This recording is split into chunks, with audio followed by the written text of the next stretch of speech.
আসসালামু আলাইকুম ওরহমতুল্লাহি ওবরকাতু। আশা করি আলহামদুলিল্লাহ আমার আপুরা সবাই ভালো আছেন। আমিও আলহামদুলিল্লাহ ভালো আছি।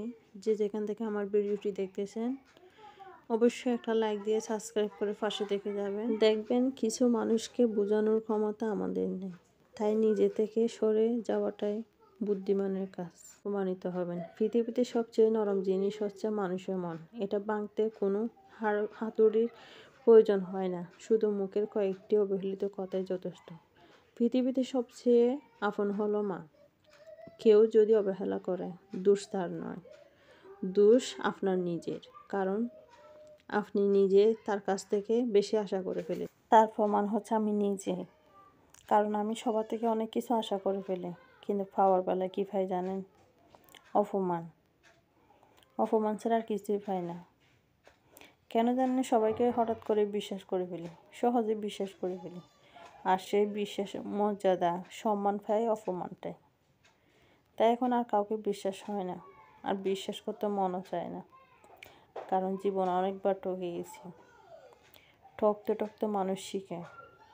এখন অনেক কিছু শিখেছি। হয়তো বা বয়সটা তেমন বেশিও হয়নি। দুনিয়াতে আরও অনেক কিছু শেখার বাকি আছে। যদি হায়াত দেয় আল্লাহ, তাহলে অনেক কিছু শিখব আর জানব, অনেক মানুষকে চিনব। কিন্তু মরে গেলেও কথাটা তাকিয়ে যাবে। অনেক মানুষকে ঠকিয়ে অনেক ভালো থাকে। জানি না এটা আল্লাহর কোন লীলা খেলা। যারা ভালো মানুষ তারাই সবসময় কষ্ট পায়।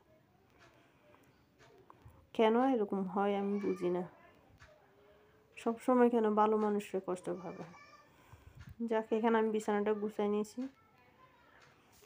যেমন বিছানাটা গুছানো শেষ। এখন একটু নাস্তা করে নিব। নাস্তা করা শেষ হলে তারপর রান্না করব।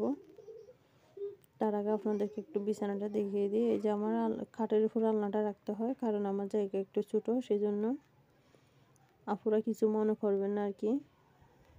যার যতটুকু আছে সামর্থ্য ততটুকুতে তো রাখতে হবে, তাই না?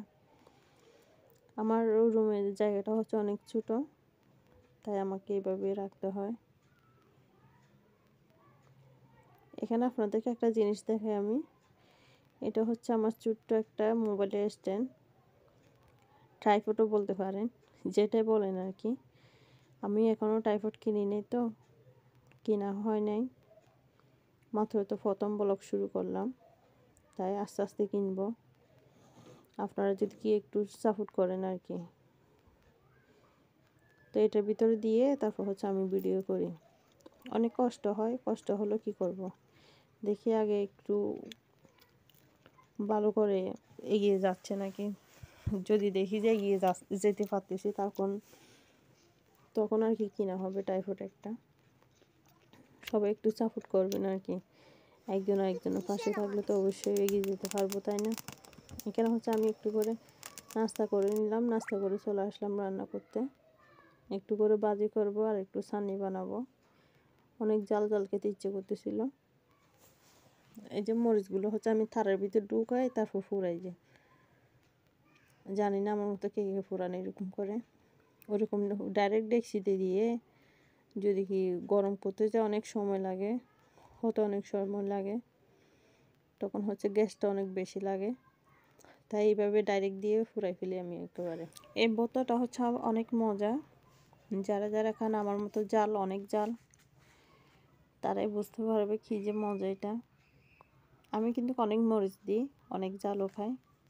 আমার ফ্যামিলিতে কিন্তু সবাই একটু জাল কম খায়, আমি হচ্ছে সবার থেকে জাল বেশি খাই। তারপরেও সমস্যা না, ওদের জন্য হচ্ছে আমি একটু জাল কম হয় মতো একটু টক দিয়ে দিই, তখন হচ্ছে আর জাল হয় না। যাই হোক, সবাই যদি ভিডিওটা দেখে দেখেন ভুল ত্রুটি হয়ে থাকলে তাহলে ক্ষমা দৃষ্টিতে দেখবেন। জানি না কেমন হয়েছে, আপনাদের জন্য কেমন ভিডিও বানাতে পারলাম। হয়তো বা ভালো হয়নি, কোয়ালিটি ভালো হয়নি, আস্তে আস্তে ভালো হয়ে যাবে আশা করি ইনশাল্লাহ। সবাই তো প্রথম এরকম ভুল করে, তাই না? হয়তো বা আমার একটু ভুল হয়, তেমন একটা গুছিয়ে কথা বলতে পারি না এখনো, আস্তে আস্তে শিখে নিব। সবাই তার মায়ের পেট থেকে শিখে আসে না, সবাই তো দুনিয়াতে এসে শিখে সব কিছু। আলহামদুলিল্লাহ আমিও শিখে নিব। এখানে হচ্ছে আমি একটু করে ভাজি করে নিলাম, একটু লবণ কম হয়েছিল সেজন্য লবণটা দিয়ে দিলাম। এই যে আমার ছানিটা, ভর্তাটার ফাইনাল লুক অনেক সুন্দর হয়েছে, অনেক মজাও হয়েছে। আমি হচ্ছে এখানে একটু সরষের তেলও দিয়ে দিলাম। আমরা হচ্ছে মধ্যবিত্ত ফ্যামিলির মেয়ে, বউ বলতে পারেন, মধ্যবিত্ত ফ্যামিলি। জানেনই তো মধ্যবিত্ত ফ্যামিলির বউ হওয়া, মেয়ে হওয়া মানে তো অনেক কষ্ট। বড় লোকরা অনেক ভালো করে খেতে পারে, আর ছোটো গরিবরা হচ্ছে মানুষের থেকে খুঁজে খেতে পারে, কিন্তু মধ্যবিত্তরা হচ্ছে মরে যায় মাঝখান দিয়ে। আমরা কারো থেকে খুঁজতেও পারে না, চাইতেও পারে না, আর খাইতেও পারে না। যাই হোক, আমার মতন যারা আছেন গরিব মধ্যবিত্ত, তারা হয়তো বুঝবেন আমার কষ্টটা। এই যে এখানে কাঁচামরিচগুলো আমি একটু বেছে নিলাম, তারপর একটা ডিম ভাজি করে নিচ্ছি, ভাত খাবো। ওইগুলো দিয়ে খাই নাই আমি, ডিম ভাজি আর মরিচের ভর্তা দিয়ে, লাল মরিচের ভর্তা দিয়ে খাচ্ছি। এটা হচ্ছে অনেক মজা একটা ভাত মাখা।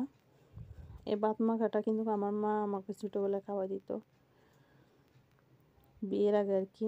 অনেক মজা লাগতো আমার। এখন আমি নিজে মেখে খাচ্ছি।